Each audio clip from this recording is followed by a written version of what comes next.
Distinct academics, judges, organizing committee members, participants, ladies and gentlemen. It gives me great pleasure to welcome you to the ICPC Asia Peradeniya Regional Contest, proudly hosted by the University of Peradeniya. In collaboration with IEEE Codex Sri Lanka section, IESL Young Member section, and Association of Computer Engineering Students, and Electrical and Electronic Engineering Society. It is indeed a privilege to welcome you all to the prestigious event where some of the brightest undergraduate minds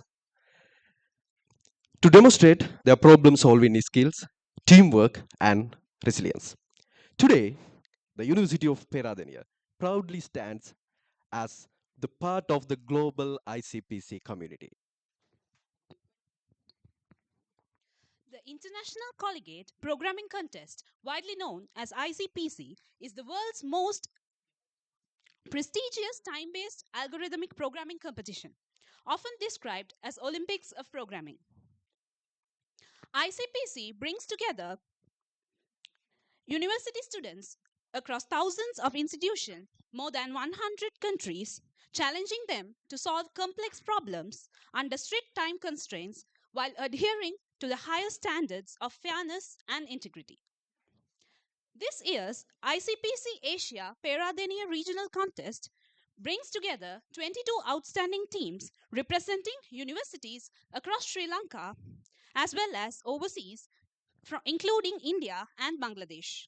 These teams were selected through a highly competitive online contest after a rigorous and challenging evaluation process. To all the teams gathered here today, we congratulate you on reaching this stage and warmly welcome you to University of Peradeniya. On behalf of the University of Peradeniya, it gives me great pleasure to invite our chief guest, Professor Lilantha Samaranayaka, the Dean, Faculty of Engineering, University of Peradeniya, to address the gathering.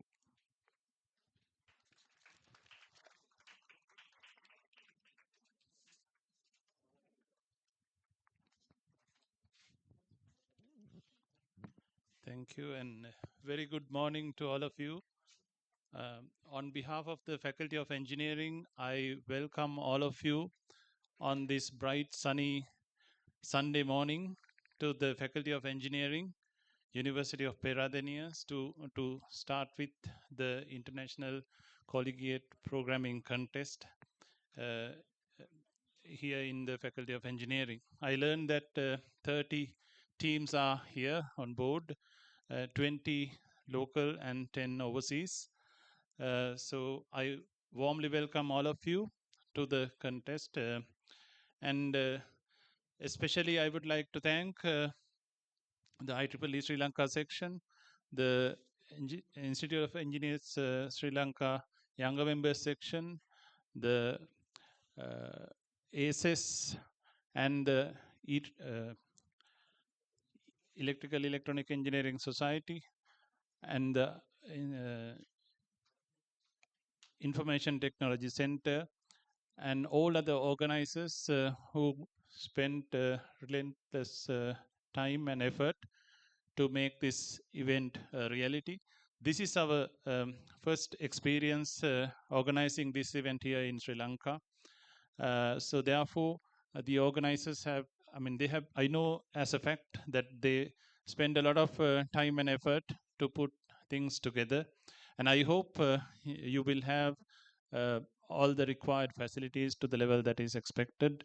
And it is our joy to see that you perform your very best. And coming to the competition, I would like to highlight that this is a real challenge that an engineer, a passed out graduate engineer, is expected to perform. That is, now in the real world problems, you will have complex engineering problems to be solved in a resource constrained environment. So here also, it is a complex engineering problem that you are going to solve, and your resources, mainly the time and the human resources, are limited.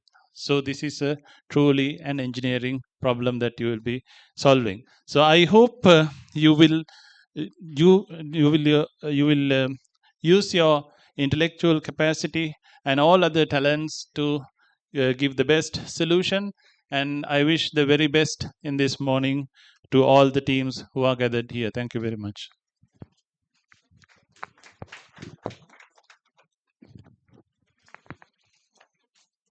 Thank you very much, sir, for this valuable and encouraging words.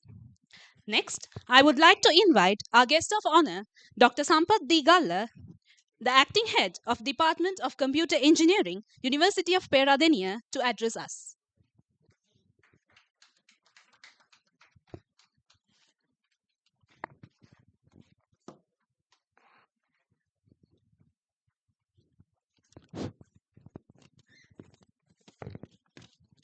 Okay, good morning, everyone, and welcome.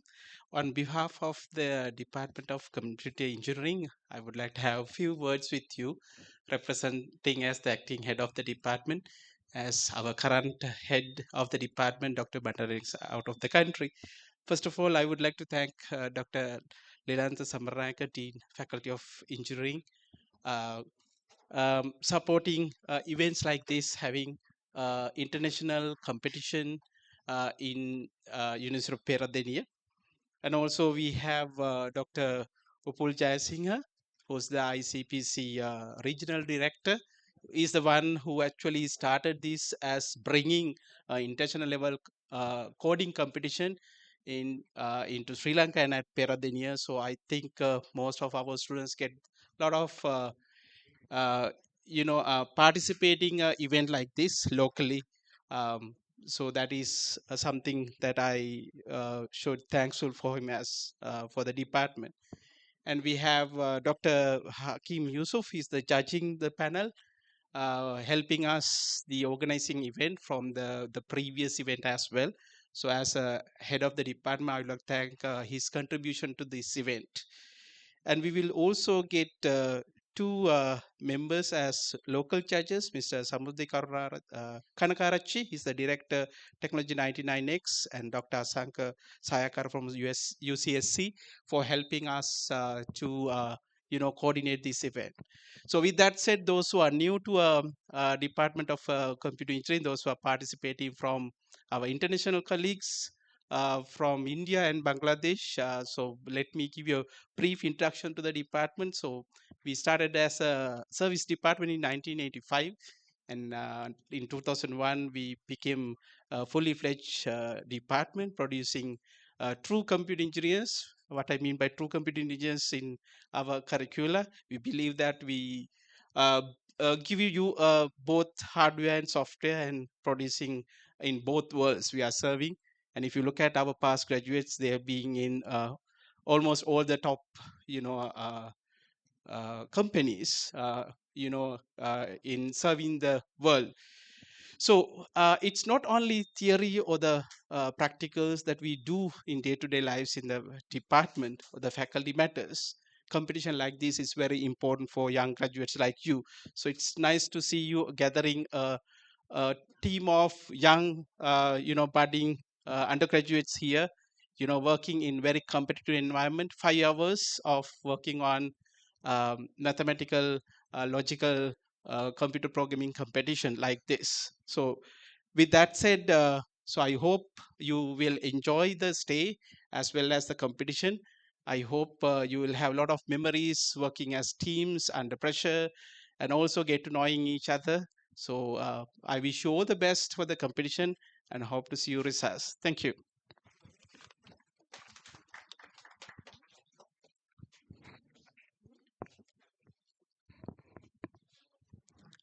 Thank you very much, sir, for those insightful remarks.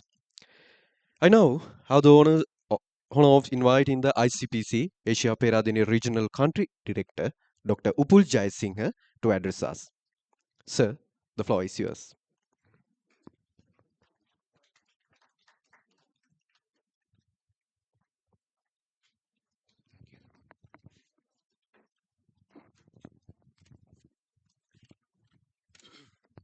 Okay, good morning everyone. How are you? Okay, thank you for coming. And Professor Linantha Samarnayaka, Dean of Engineering, Dr. Sampath Digalla, Head of the Department of Computer Engineering, and our esteemed judges, Dr. Hakim Yusuf, Dr. Asanga, and Mr. Samudri, and also our student leaders from our societies, IEEE, Mr. Tamidu, from ASUS, Mr. Johan, from EES, Mr. Rashmi, and also other coordinators from IESL and other student bodies, and importantly, you all coming from various parts of the country as well as from Asia, especially our colleagues from India and Bangladesh. Welcome to Sri Lanka and welcome to ICPC Sri Lanka 25-26 on-site contest. So this is a proud movement for Sri Lanka as well as the University of Peradeniya, because this is the first time that we are hosting an international competition, ICPC international competition in the country. You know that we started this competition way back in 1970s. So after 55 years, we are bringing an international competition to the country. So it's a very proud and special moment, personally for me as well as for the university and the country. You know the scale of ICPC competitions, right? So every year around 60,000 students participate this type of on-site contests all over the world, Asia, Europe, wherever. Around from maybe 100 countries, more than 100 countries actually, 3,000 universities participating ICPC contest every year, right? So this is a very massive international competition, one of the biggest competition in the world. So it says this is true the Olympics of programming. So that's the meaning. That's the word that we can give for this type of competition. For you guys today, judges will explain you the guidelines, but I will brief you.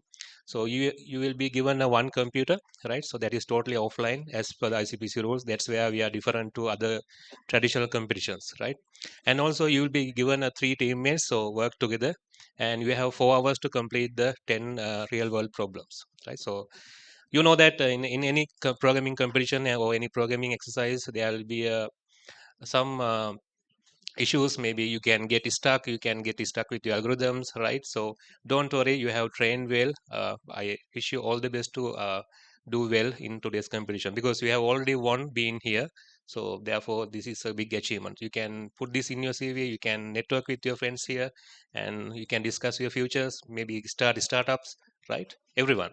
So there are a lot of opportunities. So with that, maybe I will conclude with one note. The champion team from this competition can directly go to the world finals in Dubai this year, and the next four teams, the runners-ups, can go to Asia West competition first, and then from there you can get selected to the world finals. Right? Wish you all the best. Thank you.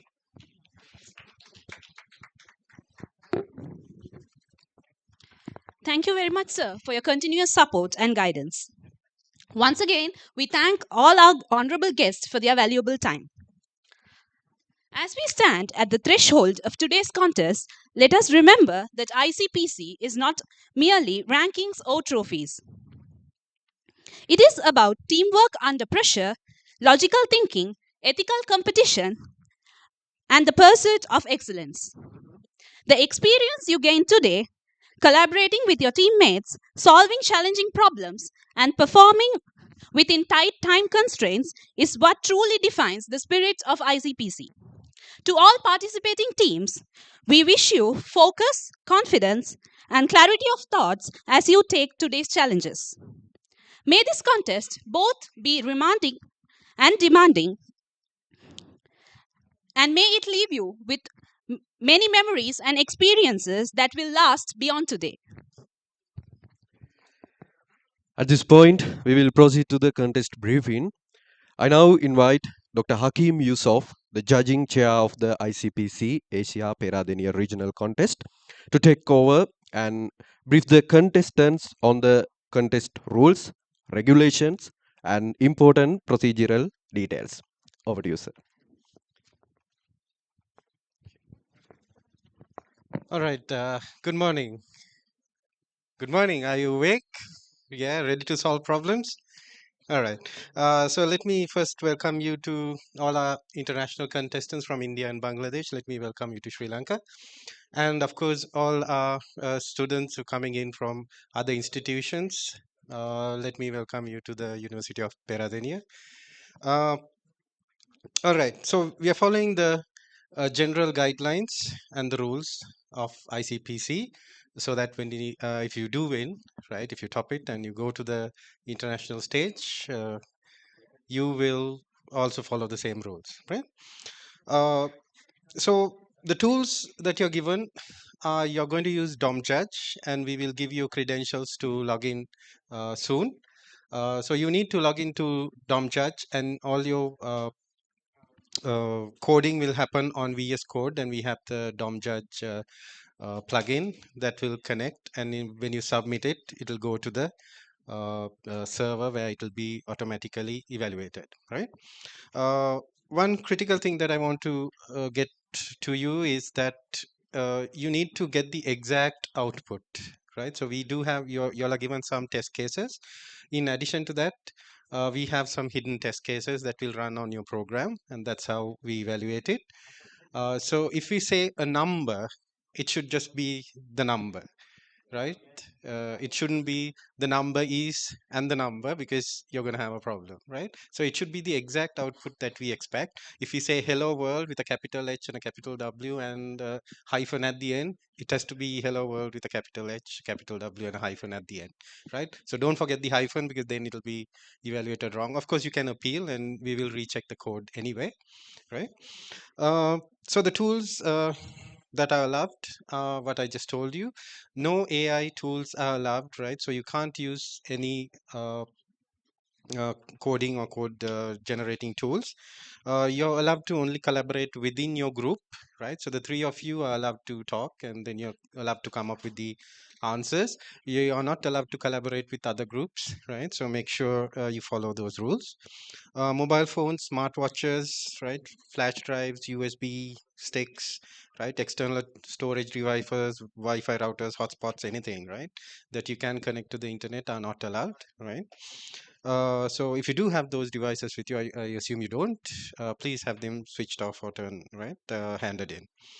You're allowed a 25-page printed document with you if you want to keep notes, right? So that's perfectly fine, which you were informed earlier. And you're given some stationery if you need to take down notes or solve problems and stuff like that. If you need to take food breaks or washroom breaks or something, just inform your invigilator who is with you, right? So you already met him or her, and they'll accompany you, right? So because we need to maintain strict procedures to make it a fair contest.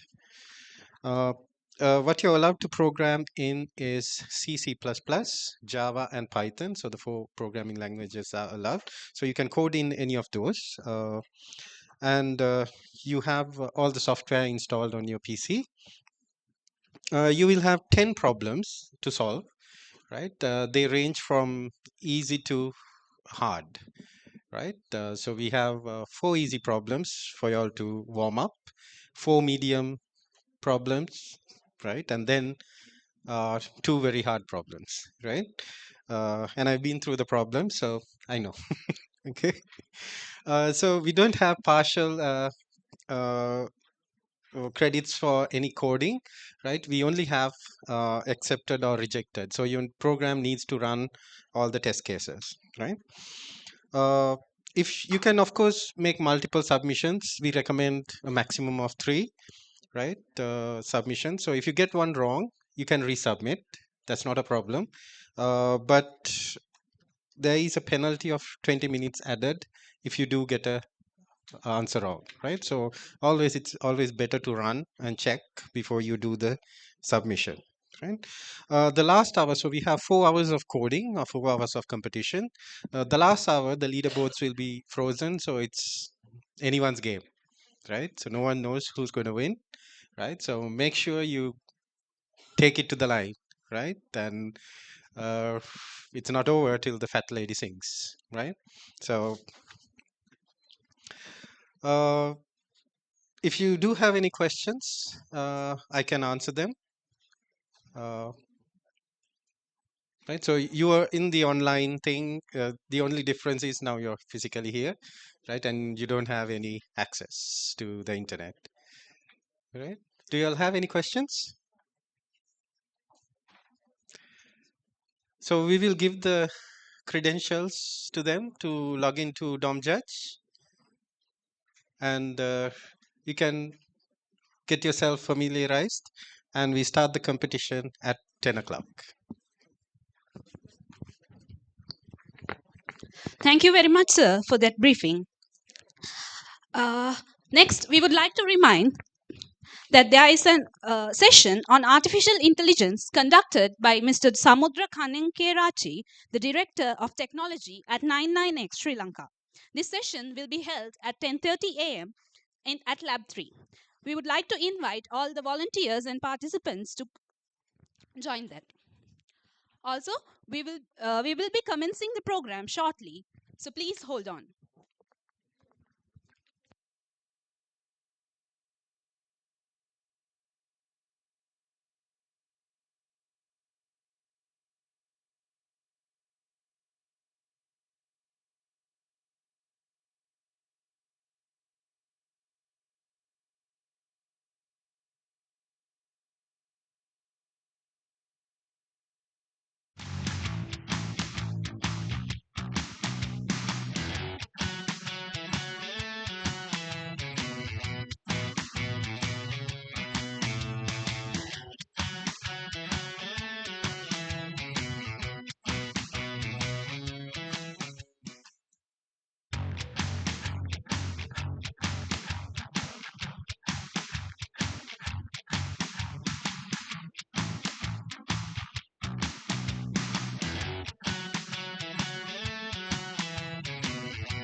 remind that the participants to be prepared as we will commence the competition sharply at 10 p.m.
reminder to the participants.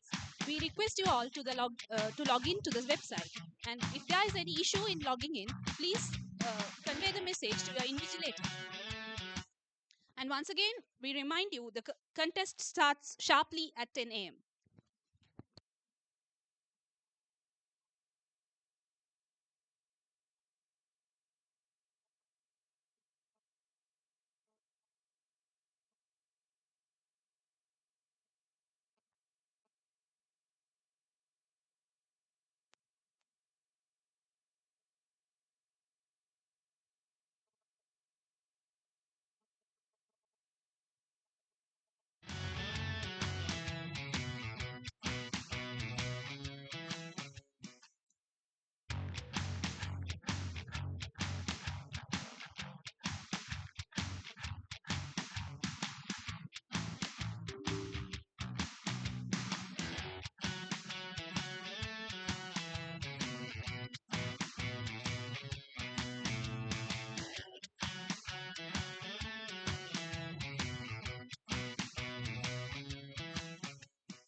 at around 4 minutes.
Dear contestants, with all guidelines now in place and systems ready, it's time to begin.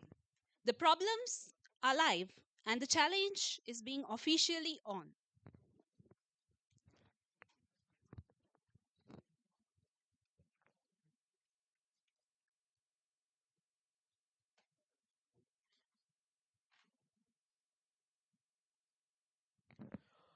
Let the contest begin in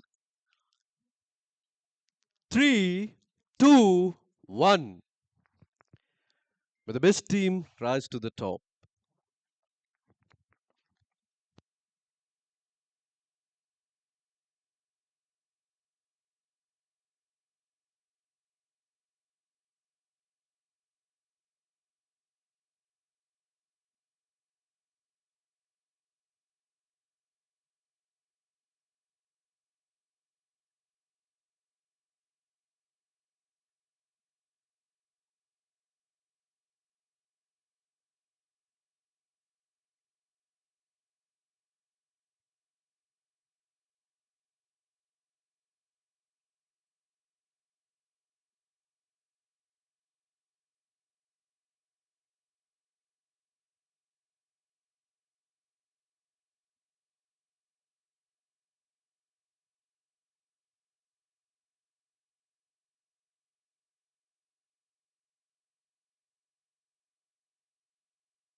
A very good evening, a very good morning, ladies and gentlemen. You are watching ICBC on-site coding contest 2026 live from University of Peradeniya. So let's move to the ICBC history of coding contest. So this was started in 1970 at University of A&M at Texas of United States. So people call it like the Olympics of programming because thousands of university students are participating in this coding contests. That's why this is called Olympics of Programming. However, ladies and gentlemen, you are rewriting the history again because this is the first time we are having the online coding contest at the University of Peradeniya. So, as undergraduates, we are very lucky to have on-site competition in our university premises. However, since we don't have any leaderboard updates up to now, let's have a quick break, and after that I will let you know the newest updates of the leaderboard. So don't go away, stay tuned with us, and you are watching ICBC Asia West on-site coding competition live from University of Peradeniya. Thank you.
Ladies and gentlemen, I am here once again with a quick update of the current leaderboard.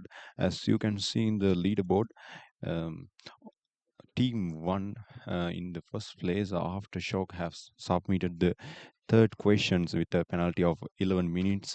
However, unfortunately, the question was rejected. However, I will explain you how to um, read this leaderboard.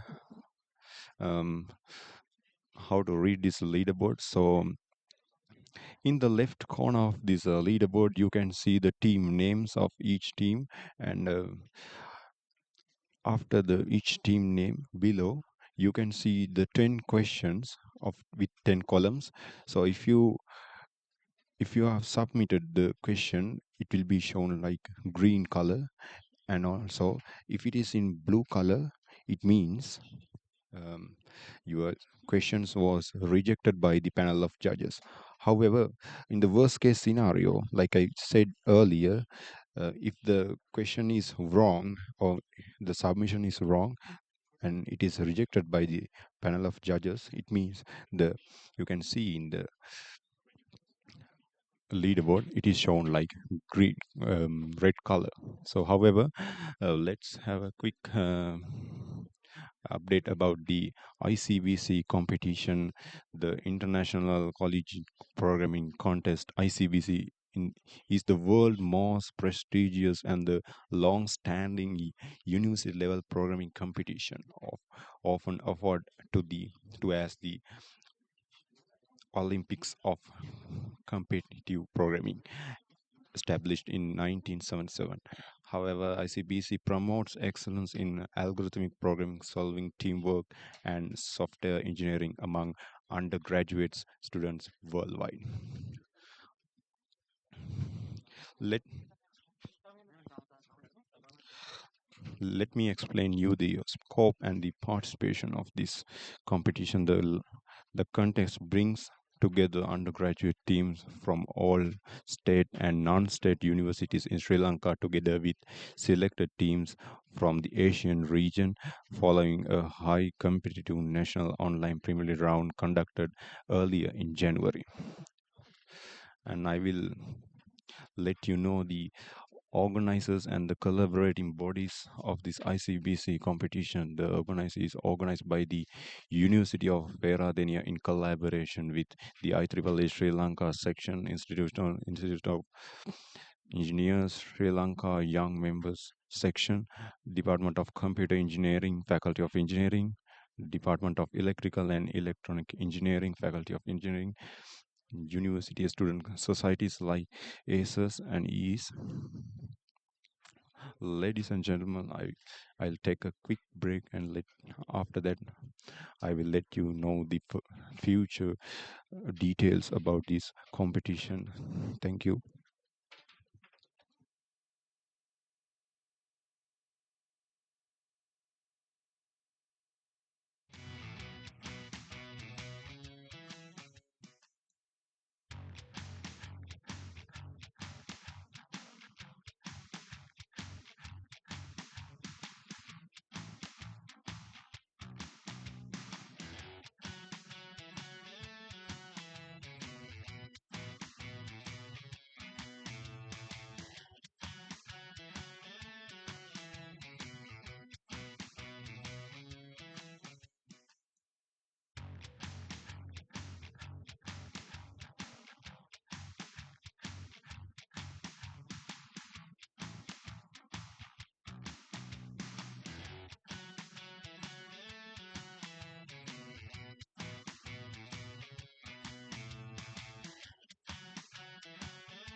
Ladies and gentlemen, I'm here with the newest leaderboard updates for you.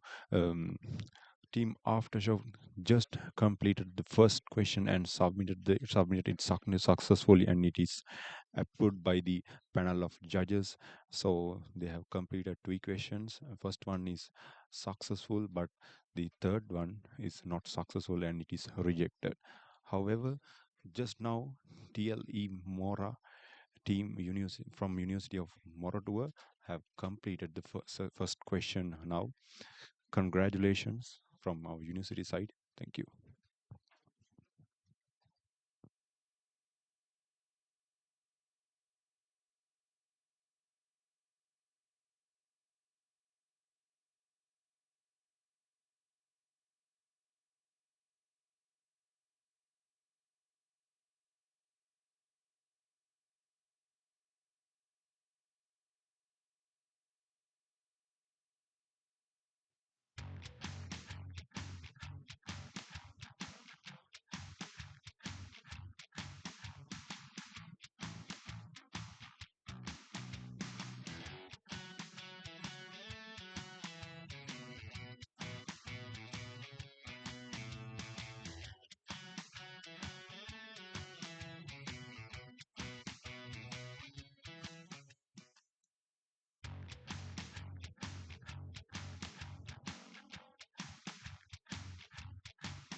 Ladies and gentlemen, you are joining with the Asia West Regional On-Site Coding Competition live from University of Peradeniya, and I'm here with a quick update of the current leaderboard.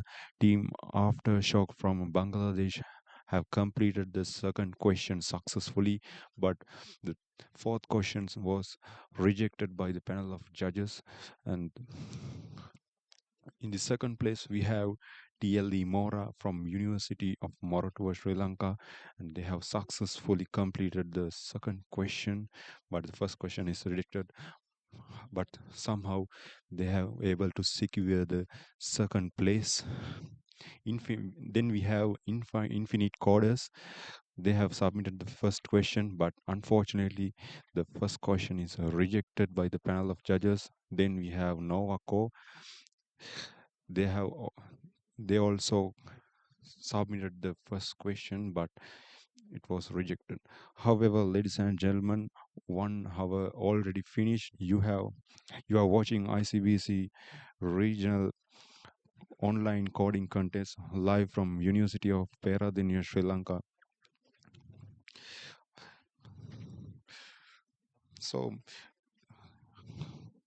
in online contest, we have successfully shortlisted 20 teams for this on-site live contest. But don't worry, guys. You have the potential. You are selected. It means you are one of the winners in this competition. So you have the potential. You have the problem-solving skills. So don't worry. Let's do this. Thank you.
Ladies and gentlemen, you are watching ICPC Asia West on-site competition live from University of Peradeniya.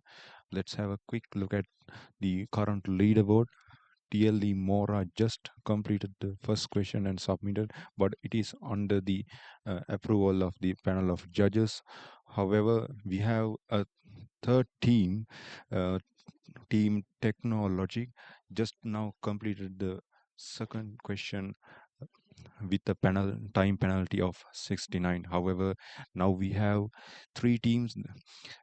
Team Aftershock was able to secure the first place, and we have Team TL Mora from University of Moratua was able to secure the second place, and we have third team, Team Technologic. They have successfully completed the second question. So, ladies and gentlemen, this is the update up to now. Thank you.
I have your attention regarding question A, right? If you're retrying it, don't retry it too many times. There's a small problem in this thing. So if you got the answer correct in the first go, you're going to get that point, right? So there's a small while character somewhere hidden. So let us sort that out. You can move on to the other questions. So if you got your first submission right in question A, there is no penalty, right? Wrong answer. That's okay. Penalty there. No, if your code is okay that you submit, you don't get a penalty. Yeah.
Ladies and gentlemen, you are watching again the ICBC Asia West Regional Coding Contest live from University of Peradeniya.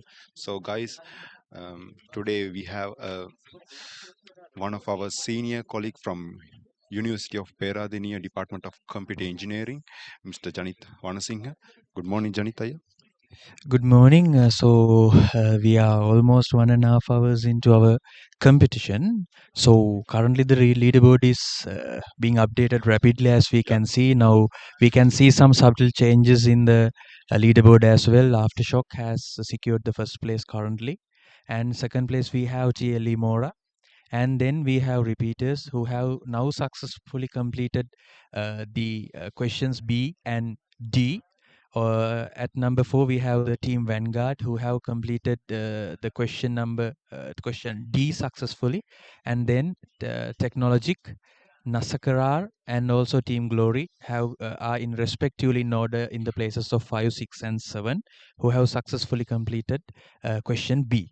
So since about 6 teams have completed question B, shall I like? Oh, we have another update. Why don't you share the update?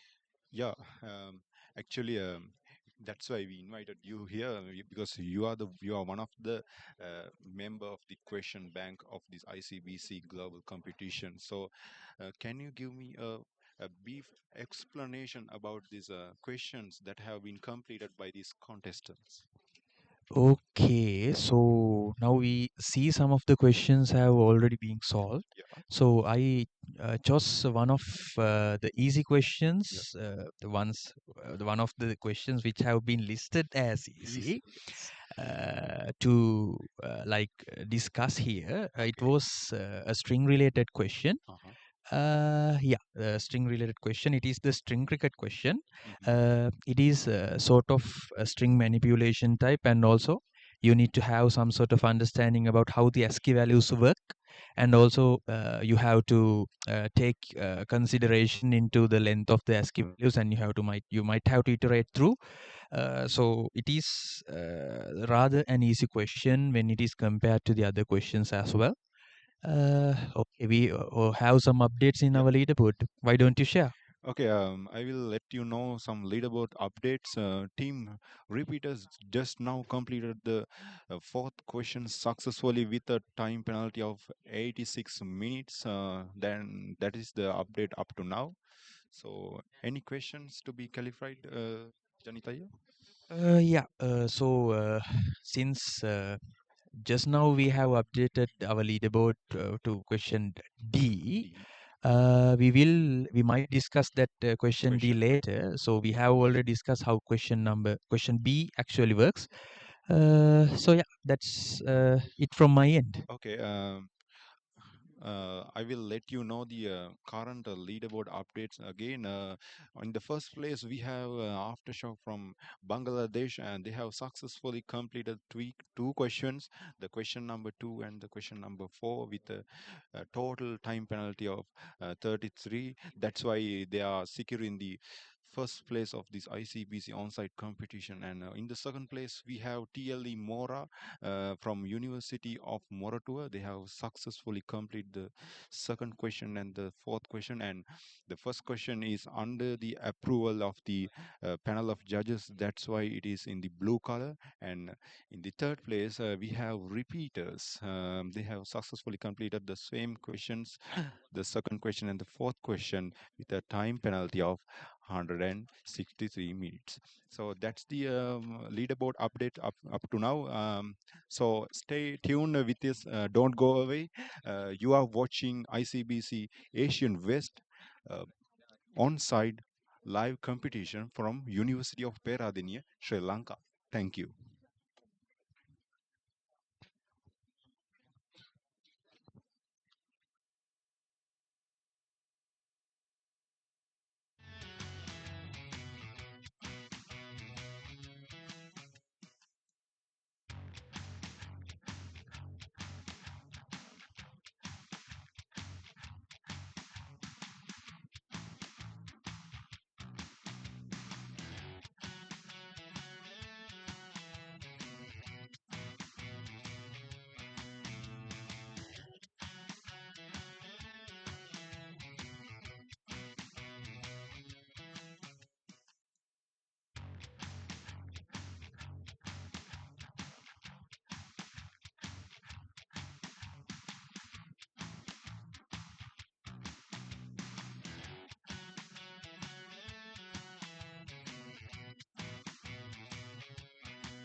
Okay, so we have the current leaderboard with Aftershock leading in front with their two successful submissions for questions B and D. And then we have TLE Mora. Uh, one of their questions is under the panel's judgment, and also B and D questions are successfully completed. And then we have Technologic at number 3 with two B and D questions successfully completed. Also repeaters, Nasakarar have already done that one. At number 6, we have Team Glory, which has one rejected submission for question number A, which could actually be corrected by the judge board. That depends on the judge board's final decision. And at number 7, we have Stackstorm. And then number 8, we have Vanguard. Number 9, Visayor. Number 10, Syntax 09. So those are the top 10 currently. Many of the teams have successfully completed the question D. So there are some announcements to be made. So Chamika. Thank you, Janit. Ladies and gentlemen, we have a announcement for you. We are closing the live webcast at 12 noon, and but the competitions will remain until 2 p.m. After that, you can catch our live from the closing ceremony happening at JRDC of University of Peradeniya. So, guys, I'm Chamika from Department of Computer Engineering, and we are closing the live webcast of ICBC regional contest. And thank you for joining with us. Thank you.